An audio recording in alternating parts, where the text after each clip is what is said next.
今回は香港の都市湯市場について紹介します。ここは香港のビクトリア公園の都市湯市場です。多くの人で賑わっています。都市湯市場は香港やマカオなどで旧正月前に開催される特別な市場です。都市湯市場では縁起のいい花や様々な旧正月関連用品を購入できます。香港の都市湯市場は1898年に中和町市周辺で始まったと言われ、当初から家庭用品や花、食べ物、おもちゃ、アンティークなど多種多様な商品を取り揃え、多くの人々が旧正月の準備を楽しむ場となりました。今回も都市湯市場では花や旧正月関連商品の屋台が設けられました。花以外にも、旧正月食材、四字熟語の願い事が書かれた短冊、祈春、来る年の幸福豊作金儲けなどを願って春、年が、旧正月グッズ、装飾品などを販売する屋台も設けます。衣類宝、ブースには、おもちゃ、グッズ、文房具や飾りなど約200アイテムが並んでいます。販売価格は最終日に向けて徐々に安くなっていきます。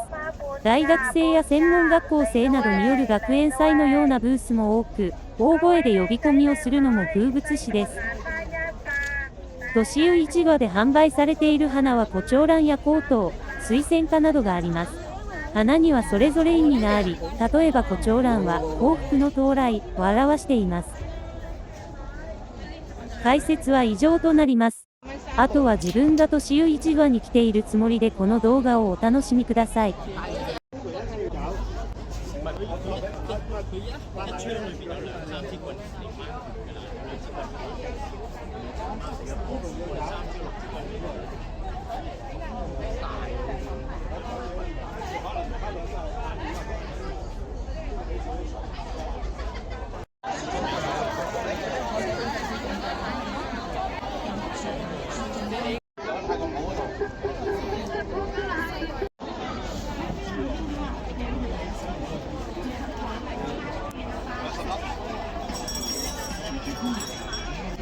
食晒留去聽日拜年咁樣。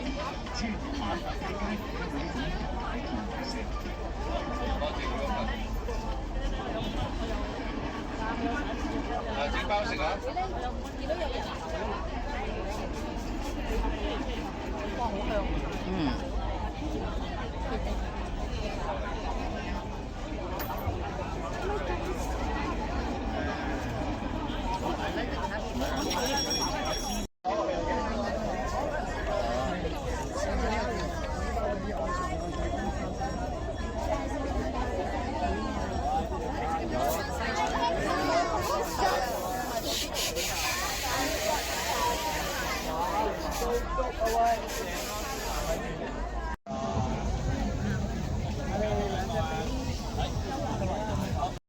哇！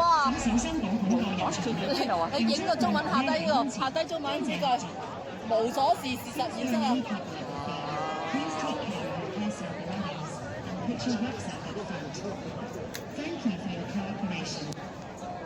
由于场内游人众多，请小心保管个人财物，并把对方放到胸前，谢谢合作。以下係排隊嘅風景，由於場內人數眾多。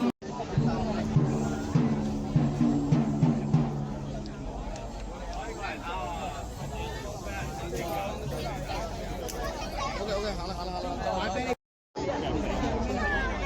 係啊，呢個可以進步啊！好靚喎！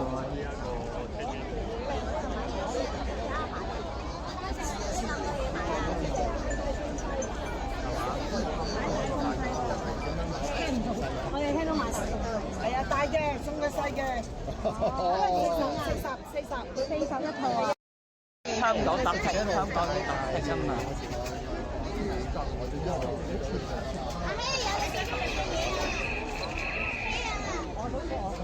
我哋呢度睇嘢。